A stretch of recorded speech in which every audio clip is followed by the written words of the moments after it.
Hello. So in this session, we'll be going through the type of wear called fatigue wear in the subject tribology.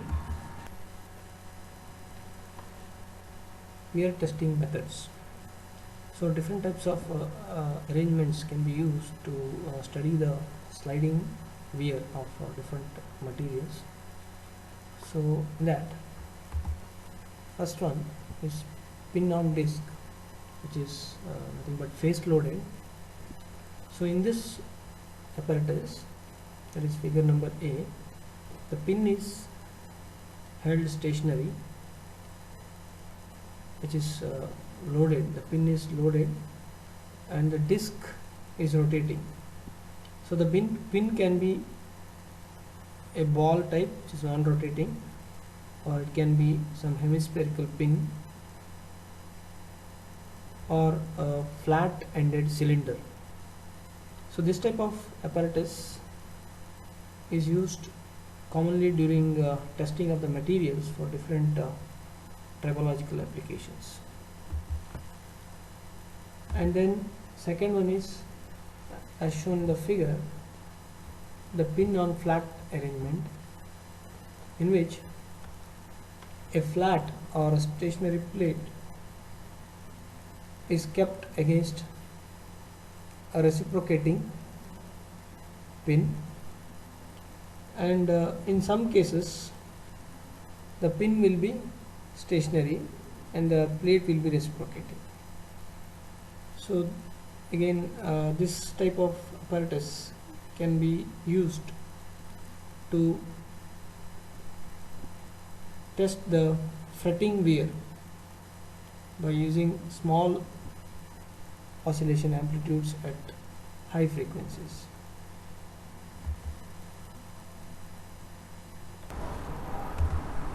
Pin on cylinder arrangement, which is edge loaded.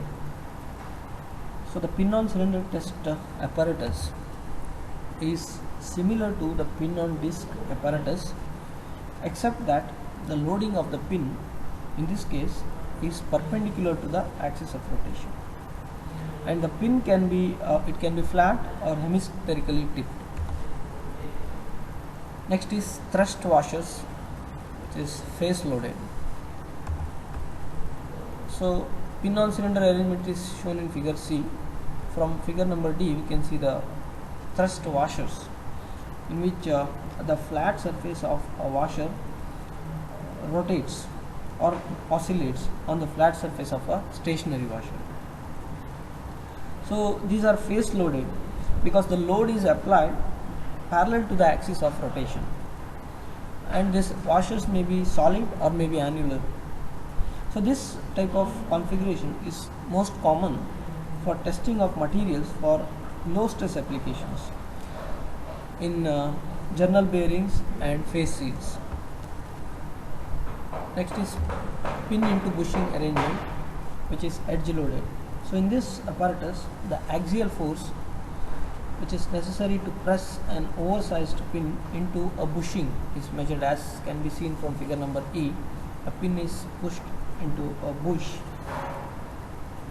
with a load. So the normal force or the axial force acts in the radial direction, and it tends to expand this bushing. So this radial force can be calculated from the material properties and the changes in the bushing's outer diameter. Next is the rectangular flats arrangement on a rotating cylinder, which is again edge loaded. So in this type of arrangement, two rectangular flats, which can be seen from figure F, are loaded against a disc, and this is perpendicular to the axis of rotation of the disc.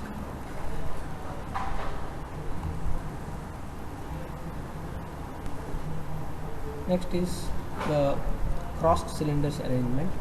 So in this type of arrangement consists of a hollow or solid cylinder as the stationary wear member and a solid cylinder as the rotating or oscillating wear member, as can be seen from figure number G. So this operates at 90 degree to the stationary member. And next is the 4-ball arrangement, in which we can see which consists of 4 balls in the configuration of similar to an equilateral tetrahedron, and the upper ball rotates and rubs against the lower 3 balls, which are actually held in a fixed position. So these are the different types of wear testing arrangements which we can make use of. Delamination theory of wear. So when the sliding surfaces come into contact or interact with each other, the asperities on the softer surface gets flattened first, and they may get fractured due to the repeated loading, and they may form wear particles. So hard particles may also be removed, but at a slower rates. So this generates a smooth surface initially, either when these asperities are deformed or when they are removed. So the surface traction force exerted by these harder asperities between the two surfaces at the contact points may induce incremental plastic deformation on each cycle of loading. So as this continues, or as the subsurface deformation continues, cracks may nucleate below the surface or under the surface.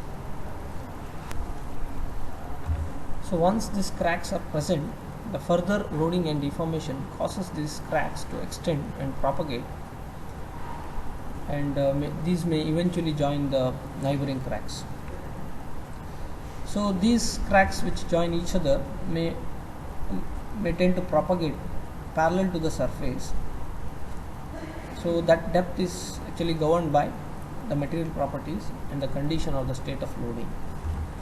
So when these cracks finally reach the surface, then they may form long and thin wear sheets. So this is called delamination of the material, or delamination theory of wear. So the thickness of the wear sheet is actually determined by the location of the subsurface crack growth, which is actually governed by the normal and tangential loads at the surface. Wear debris analysis. So in wear debris analysis, we analyze the type of particle that is formed. That is, it's an important aspect to analyze the wear mechanism and evaluate the process of wear and the effect of the lubrication. So we obtain the wear debris and oil sample from the materials, and in the lab we take a measured amount of the fluid and deposit them into the clean beaker, and then it is diluted with a solvent. So then we draw this sample to a membrane filter, or use some technique like magnetic separation technique, or like the rotary particle deposition, to separate the solids from the fluid. So the amount of wear is actually quantified by means of a debris analyzer. So we may visually analyze the debris at some magnification under the reflected light microscope to quantify the parameters like type of particle, average particle size, maximum particle size, and contamination index. References. These are the references which I have referred to, and I acknowledge all such references.